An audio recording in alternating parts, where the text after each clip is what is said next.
पाकिस्तान के मसाइल का हाल है?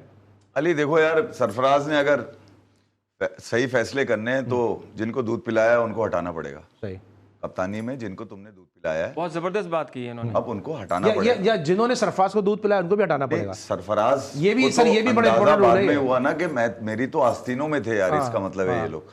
बात ये है कि सरफराज ने वो फैसले करने पड़ेंगे। सरफराज का जब नाम आता है ना पाकिस्तान की क्रिकेट में, तो आपका जो बच्चा उस वक्त छोटा था ना, उसने अब अगर 12-15 साल का होगा तो उसको याद होगा कि चैंपियंस ट्रॉफी जीतकर अगर पाकिस्तान आया था इंडिया को, और अगर तो वो सरफराज भाई थे, तो उसकी वो रिस्पेक्ट तो है। ठीक है, उसके साथ जो ज्यादती हुई उसका बदला लेना चाहे वो भी ले सकता है, मगर अगर पाकिस्तान की टीम बनानी है तो उसको ये लड़के सिलेक्ट करने पड़ेंगे, और वो लड़के सरफराज को पता है, और दिल पे पत्थर नहीं, मतलब छुरी चलानी पड़ेगी उन लोगों के ऊपर जो पाकिस्तान के लिए मुश्किल बन चुके हैं। देखिए यार, आप पाकिस्तान में बहुत टैलेंट है अली, और अगर आप कैद कर देंगे लोगों के जहन को, माइंडसेट ये बना करके नहीं ठीक है। देखें, अब मैं आपको बताता हूँ कि जहाँ बॉल पढ़ के आ रहा है ना, और वो थोड़ा सा ये आ रहा है, ये मसला है उसका, फॉर्म का मसला नहीं है उसका, ये मसला है उसका। अपने लोगों को बचाने के लिए डाटा एनालिस्ट तक निकाल के ले आते हैं, पता नहीं कहाँ से पकड़ के यार, जिनको शायद फुटबॉल खेलना ना आती हो वो क्रिकेट पे आगे डाटा एनालिस्ट बन जाएंगे। तो जहाँ आपने अपने लोगों को बचाना होता है ना, उसकी तौजीहात निकालते हैं,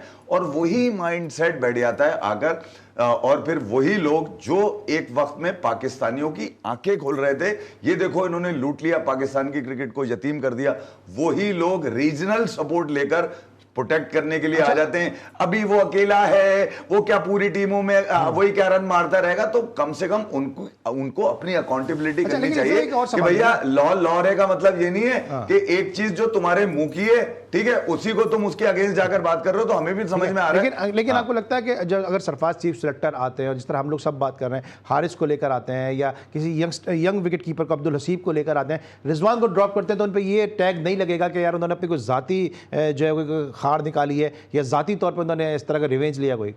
अली यार, रिजवान अगर ड्रॉप होता है ना, रिजवान और बाबर, शाहीन भी इवन, ठीक है, हारिस भी, नसीम भी, तो मुझसे अगर आप पूछेंगे, मेरा ओपिनियन ये है कि पहली फुर्सत में कर देंगे यार। ये शेडो मुश्किल कर रहा है आपके लिए। आपने इनका एटीट्यूड देखा अपने खिलाड़ियों का, इन्होंने पाकिस्तान को दिया गया है पिछले 5-6 सालों में, बताइए मुझे। और पाकिस्तान ने जितना पाकिस्तान ने इनको दिया, आप सोचे आप, ठीक है, इन्होंने अपनी बीमारी को भी मोटिवेशनल रखा है और टीम के साथ सफर किया।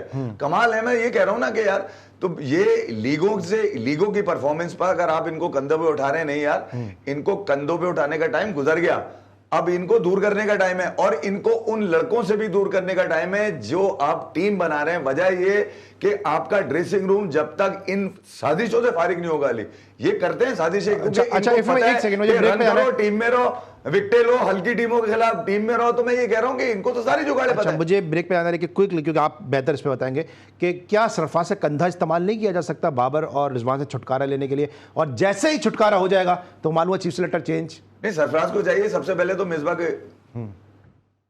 भी छुरी चलाएं। मिसबा को नहीं, मिसबा पे भी छुरी। आप अंदाजा लगाएं कि मिसबा जब पहली दफा है, सिलेक्टर भी वही थे, बैटिंग कोच भी वही थे, हेड कोच भी वही थे, आप उनकी फ्रेंचाइजी कोच भी वही थे, 4-5 जिम्मेदारियां उनके पास। इस मर्तबा मिसबा आए सरफराज के ऊपर, ठीक है, तो मिसबा अब उस रोल में आए हैं जहां पर पाकिस्तान के 11 खेलेंगे। आप ये ड्रामेबाजी आप चेक करें, पहले भी थे, मगर अब जरा ये, अब वो सरफराज को बोलेंगे यार हार गई टीम, मैं क्या करूं, मैं तो टीम ही ऐसी मिली मुझे। ये इसी तरह मीठी मीठी बातें करके पिछले रिटायरमेंट के बाद से पूरा ग्रुप चला आ रहा है।